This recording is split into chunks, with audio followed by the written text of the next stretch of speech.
The 21st century seekers think you and me are fake, or they spot a gap between what we say and how we live, they are quicker to bolt than any other generation. Do I need to remind anybody this morning that the unchurched generation of this day hates the big C word? Not cancer, commitment. It should not surprise us. It should not surprise us that people do not want to commit to anything or anyone today. They've grown up in a godless culture, a culture of abandonment, a culture that has taught them to not trust anybody.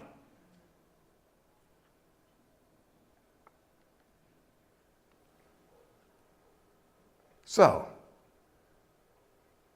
what if, when that kind of commitment is not there, and those kind of unchurched, godless seekers start visiting a church like Park Lane, what if a hint of heaven was to visit them every time they worshiped with us?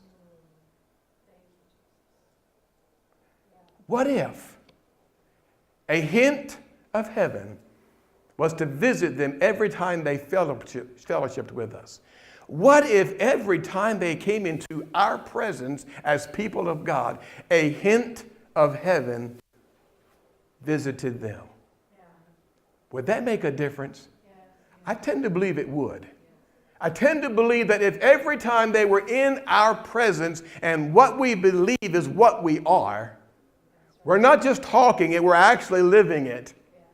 We're authentic in our faith. If that was present every time we gathered together, no matter what kind of setting it was, and a hint of heaven visited with them, I believe that would help them with the commitment issue. So what would that look like? What would that look like? I think the Apostle Paul addressed that in the Corinthian church. There were some people in the Corinthian church who, they loved spiritual gifts. They loved the outpouring, and who wouldn't? They loved when God's Spirit moved among them, and they loved the fact that, oh my goodness, the Lord is with us. And Paul said, be very careful that your experiences are not just emotional. Be very careful that every experience you have with the gifts are present are transformational. In other words, when you leave that particular setting, whether it's a celebration of worship or a prayer time or whatever setting it is, it could be a men's breakfast or a women's outing. It doesn't matter. When the Spirit of the Lord is there is liberty, and make sure that Spirit that is with you and those gifts that are in operation are transforming lives. So Paul wrote to the Corinthian church in chapter 14, verse 12. Watch the big screen. Paul said this, since you are eager for the gifts of the Spirit, read with me please, try to excel in those that build up the church. The Christian Standard Bible translates that same verse by saying, since you are zealous for spiritual gifts, seek to excel in building up the church. Let's read one more time with the comma is the word spirit and try. We'll start with try. Here we go. Try to excel in those that build up the church.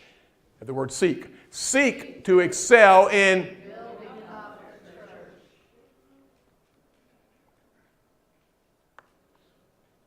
What's that look like? What does that look like? Building up the church. I think what Paul is saying to you and to me is this: authenticity is a big deal to God and to His church. Amen. A precious brother, friend of many of the guys of this church, Steve Sable, last week posted something. I wanted to quote him with that. He said, creating a band of brothers or believers in your life means reinventing your existing friendships into authentic ones. What does reinventing look like? It looks like this, I think. Doing away with the fake images and the shallowness. It looks like humbling yourself in front of your friends. It looks like showing them your unguarded brokenness, your flaws and your failures, your mistakes and your fears. Now, even though some of you want to check out right now because of what I just said, please don't do that. Please don't check out, because you need to hear this. Humbling is not an easy task, but for Christ's sake, don't check out. Because what's harder is not doing it. What's harder is remaining a fake. That's hard. You know why? Because you have to remember who you were fake in front of every time. It's kind of like lying. You have to be a genius to lie, Miss Dina. Did you know that? Yeah. I teach that every year at fifth graders. You have to be a genius to be a liar. You have to remember every lie you told and every person to whom you told the lie. You have to be a genius.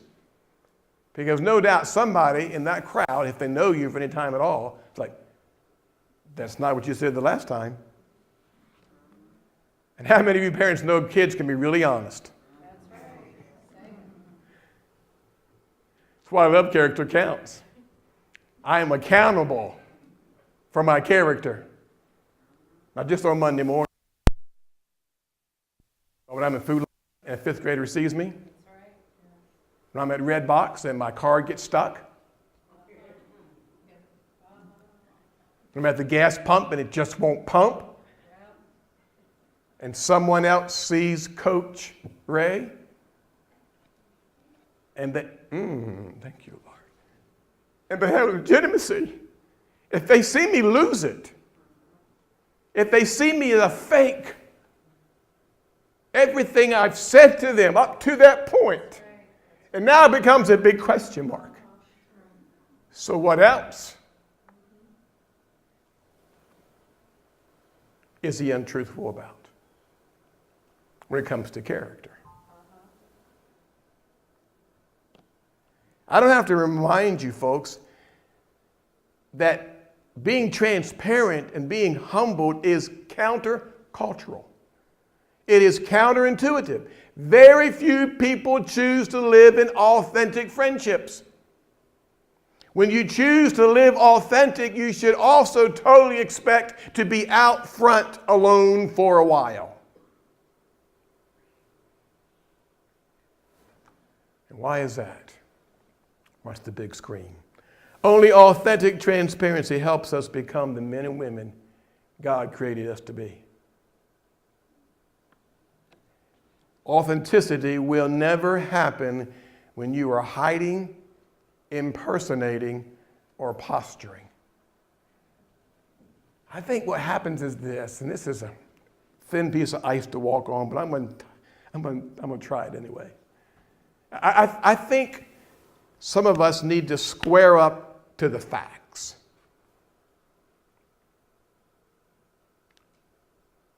And the fact is, you're not that awesome to be around because you're not authentic.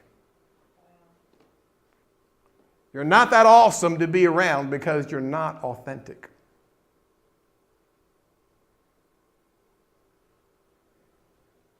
As hard as that pill is for us to swallow, it's a sad testimony and at times a legitimate commentary when unchurched people have to use coarse adjectives to describe Christians. And they use words like this: fake, judgmental, hypocritical, angry, narrow-minded, unthinking, unkind, inauthentic. I'm so thankful to be among some people who are absolutely energizing. I'm so thankful to be able to lead those kind of people. You're awesome to be around. But let's be honest, folks, too few 21st century Christians don't fit that job description. They're not awesome. They're just not awesome. They're not authentic. Some churches just aren't awesome and authentic or passionate about anything except fulfilling another weekend religious duty. And that is come to church and go home. Cha-ching. So mark this down, folks. When inauthenticity squats, you know what squatters are, right? They kind of move in for a while. And then, believe it or not, there's some rights they have once they've moved in. You can't move them out. So when inauthenticity, I'll get it out in a minute.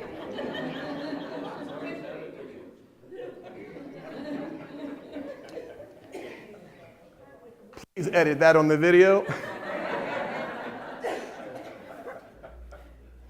When an inauthentic spirit squats, any band of brothers and believers can lose their awesomeness and their passion.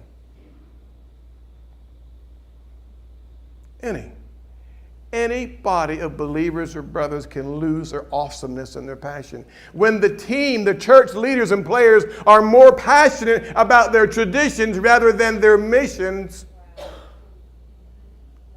it legitimizes some seekers who scratch their head and ask the question, maybe not out loud, but they're asking it in their heart. Do people really believe that Jesus saves lives?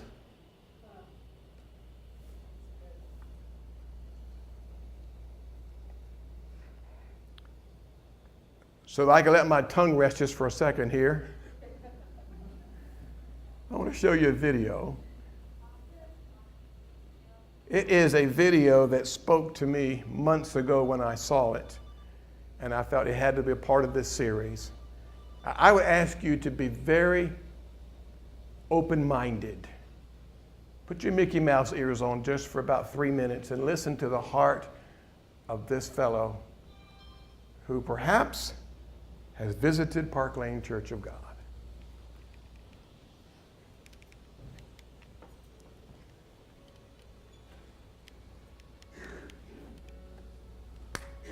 Once told a story by a close friend of mine who said that after a long night of drinking on a Saturday night, he woke up Sunday morning and decided for the first time in his life he wanted to go to church.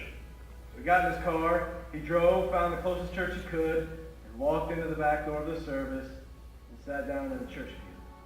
He said he didn't know what to expect that day, but he felt like he would at least leave there feeling like a better person, feeling a little bit of joy, feeling a little bit of love. Instead, he left there downtrodden. Instead, he left there crushed because of the judgmental looks and attitudes that came his way that day. He said, you know what, man, I think they smell the alcohol on me. I don't think they like that. He told me that no matter what happens to him in this life, no matter where he goes or what he does, he will never go and sit on a church pew again. Because you know what? He felt more love, he felt more accepted, and he felt more joy on a bar stool than he did in a church pew. You see, a lot of people who sit in these church pews haven't taken the time to open up the Bible that they beat over top of other people's heads. Because if they did open up that Bible, they would see a Jesus Christ that lived completely different than they do now. They would see a Jesus Christ who came into this world and hung out with drunkards, who hung out with prostitutes, who hung out with tax collectors. They would see a Jesus Christ who said, I come not to save the self-righteous, those who think they have it figured out, those religious people who sit on their high horse and act like they are better than everyone else. No, I came to save those who are in need of a physician. I came to save sinners because I love sinners. We are supposed to mirror Jesus Christ as followers of him. And in doing so, we are supposed to show love to the rest of the world. Jesus Christ said, they will know you by your love. He didn't say they'll know you by your judgmental looks, by your judgmental attitudes, by this thought process that you are enlightened and they aren't. They will not know you by your hatred. They will not know you by your condescending looks towards them or the Bible beating over their heads. He never said any of that stuff. He said they will know you by your love. Where's the love? You see, our generation can be different. Our generation can set a new standard. Our generation can say that whether we sit in a church pew or whether we sit on a bar stool, we're going to treat each other with love and respect. We don't have to make the same mistakes that those people who came before us made. No, we do not. We can show each other love. Because at the end of the day, we're all in need of love. The love of Jesus Christ came here and died for sinners. And you know where the sinners are at? Sinners are on the bar stool. Sinners are on the church pew. We are all sinners. We are. We're all in need of the love of Jesus Christ. There has to come a time when we stop seeing each other by the places that we sit, and we start seeing each other as the people we are. Yep. After all, we're just people. People in need